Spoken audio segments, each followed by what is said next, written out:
Saudações! Esse vídeo será dedicado a esse grande autor, pesquisador, erudito, autodidata, um dos poucos seres humanos capazes de traduzir e decifrar as tabuletas de argila sumerianas, que deixou como legado um inestimável trabalho já realizado para servir de base para as futuras gerações, e que hoje está facilmente acessível, disponível a todos que tiverem interesse no assunto, com uma série de livros publicado em vários idiomas, inclusive em braille. Sua série conhecida como As Crônicas da Terra. Zecharia Sitchin nasceu na Rússia e cresceu na Palestina, onde adquiriu conhecimento profundo do hebraico antigo e moderno, outras línguas semíticas e europeias, o Antigo Testamento e a história e a arqueologia do Oriente Próximo.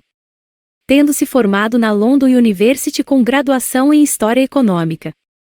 Ele trabalhou como jornalista e editor por muitos anos antes de assumir o trabalho de sua vida, a série As Crônicas da Terra. Um dos poucos acadêmicos que era capaz de ler as tabuletas de argila e interpretar sumeriano antigo e acadiano, Sitchin baseou a série de livros, As Crônicas da Terra, em textos e evidências pictóricas registradas pelas civilizações antigas do Oriente Próximo. Seus livros foram traduzidos por todo o mundo, reeditados em edições de bolso, convertidos em braille para deficientes visuais e apresentados em programas de rádio e televisão. Ele faleceu em Nova York, em 9 de outubro de 2010, e sempre acreditou que a ciência moderna continuará a confirmar o conhecimento antigo. É autor de Fim dos Tempos, Profecias Egípcias e Destinados Humanos, que foi a primeira obra de Zecharia Sitchin publicada em língua portuguesa. Também é autor de O Caminho para o Céu e As Guerras entre Deuses e Homens. O Antigo Testamento habitou a vida do autor desde a mais tenra idade. A semente de suas pesquisas fora plantada já no tempo de escola, enquanto estudava o livro do Gênesis. Em seu original hebraico, durante a leitura do capítulo 6, onde se diz que, quando Deus decidiu destruir a humanidade com o grande dilúvio, os filhos de deidades que casaram com filhas dos homens que estavam sobre a terra. O original hebraico chama-lhes Nefilim. O professor explicou que Nefilim significava gigantes. Zecharia Sitchin discordou de seu professor, replicando: Nefilim significa aqueles que foram lançados, que desceram à terra. Após esse episódio, Zecharia foi repreendido pelo seu professor, que falou para ele aceitar a interpretação tradicional. Nos anos que se seguiram, à medida que aprendia a língua, a história e a arqueologia do Antigo Oriente Médio, os Nefilim tornaram-se uma obsessão. Os achados arqueológicos e a decifração de textos sumérios, babilônicos, assírios, hititas, cananitas e outros textos antigos e contos épicos foram progressivamente confirmando a precisão das referências bíblicas a reinos, cidades, governantes, praças, templos, rotas de comércio, artefatos, ferramentas e vestuário da antiguidade. Não será agora, portanto, o tempo de aceitar a palavra desses mesmos antigos registros que encaram os Nefilim como visitantes da terra vindos dos céus? Fica a interrogação no ar.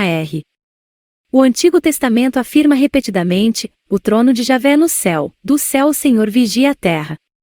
O Novo Testamento falava: nosso Pai que está nos céus. Mas a credibilidade da Bíblia foi enfraquecida pelo advento e aceitação geral da teoria da evolução. Se o homem evoluiu, então, certamente, ele não pode ter sido criado de uma só vez por uma deidade que, premeditando, sugeriu: façamos Adão à nossa imagem e semelhança. Todos os povos antigos acreditaram em deuses que desceram à terra vindo dos céus e que podiam a um desejo flutuar em direção aos céus. Mas nunca se reconheceu credibilidade a estes contos que os eruditos desde os primórdios classificaram como mitos. Os escritos do Antigo Oriente Médio, que incluem uma profusão de textos astronômicos, falam claramente de um planeta de onde esses astronautas ou deuses vieram. No entanto, quando os acadêmicos, há 150 anos decifraram e traduziram as antigas listas de corpos celestiais, os nossos astrônomos não sabiam ainda da existência de Plutão, que apenas foi localizado em 1930. Como se poderia, então, esperar que eles aceitassem a existência de ainda mais um planeta, membro de nosso sistema solar?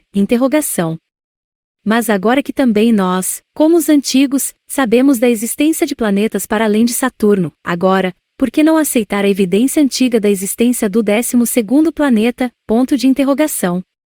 Enquanto nós próprios nos aventuramos no espaço, um olhar novo e aceitação das antigas escrituras é mais do que oportuno. Agora que os astronautas aterrissaram na Lua e missões não tripuladas exploram outros planetas, deixou de ser possível não acreditar que uma civilização de outro planeta mais avançado que o nosso fosse capaz de fazer aterrissar seus astronautas no planeta Terra. De fato, certo número de escritores populares especularam que os artefatos antigos, tais como as pirâmides e as gigantescas esculturas de pedra, devem ter sido idealizados por avançados visitantes de outro planeta mais avançado que o nosso, e que foram capazes de fazer aterrissar seus astronautas no planeta Terra.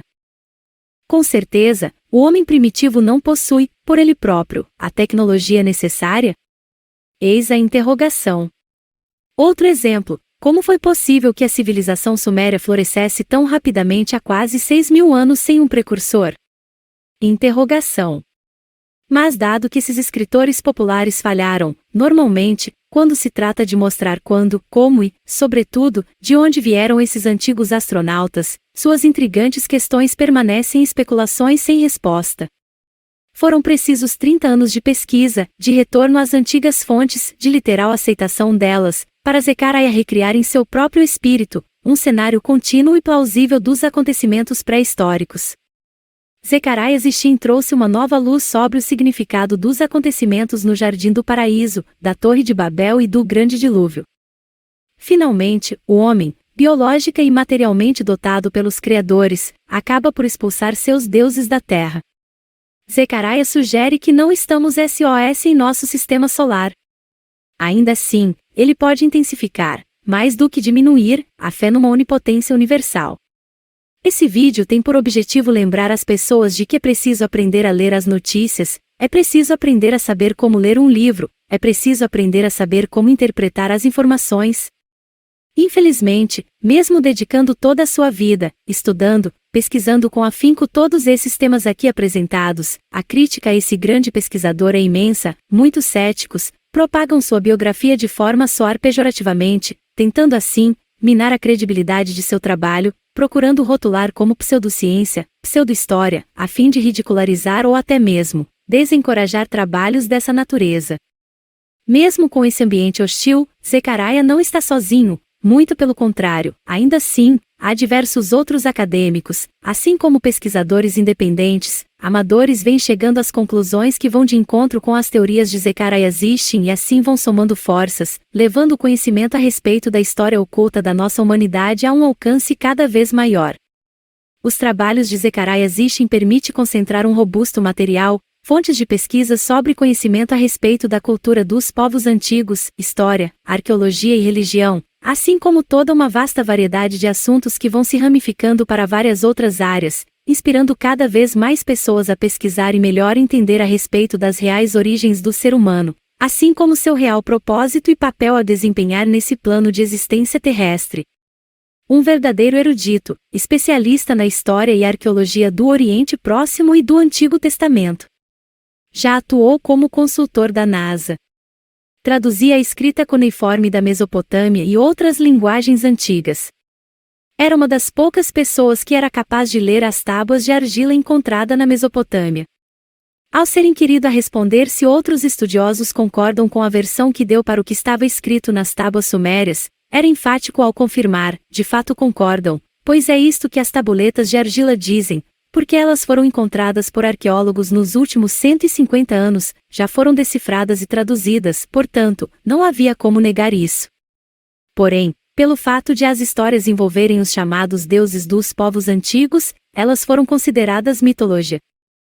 Além disso, a ideia de seres com forma humana, vindos para a Terra de outro planeta, astronautas antigos, é claro, impensável naquela época, e por isso foi tratado como mitologia e não registros factuais. Achei necessário fazer esse vídeo a fim de que algumas pessoas compreendam quem de fato foi esse grande autor, pesquisador, erudito. E quando caso alguém pesquisar a respeito de seu trabalho, sua biografia e se deparar com informações que fazem soar como alguém sem credibilidade, é importante conhecer e saber quem de fato foi Zecharia Sitchin. No nosso cotidiano não é incomum testemunharmos vários outros exemplos similar, de personalidades geniais que infelizmente acabam sofrendo perseguições, se tornam alvos das mais diversas críticas, injustiças, falta de consideração, e acabam por não receber o seu devido mérito e reconhecimento justo e merecido. Zecharia Sitchin deve ser lembrado pelo seu importante trabalho sério realizado e o legado de valor inestimável que deixou. Seus trabalhos e pesquisas estarão disponíveis para as futuras gerações, vão servir de pilar para que pesquisas desse tema avancem cada vez mais, adquiram maior alcance e inspirem mais e mais pessoas a adentrar nesse campo do conhecimento. Zecharia Sitchin. In Memória.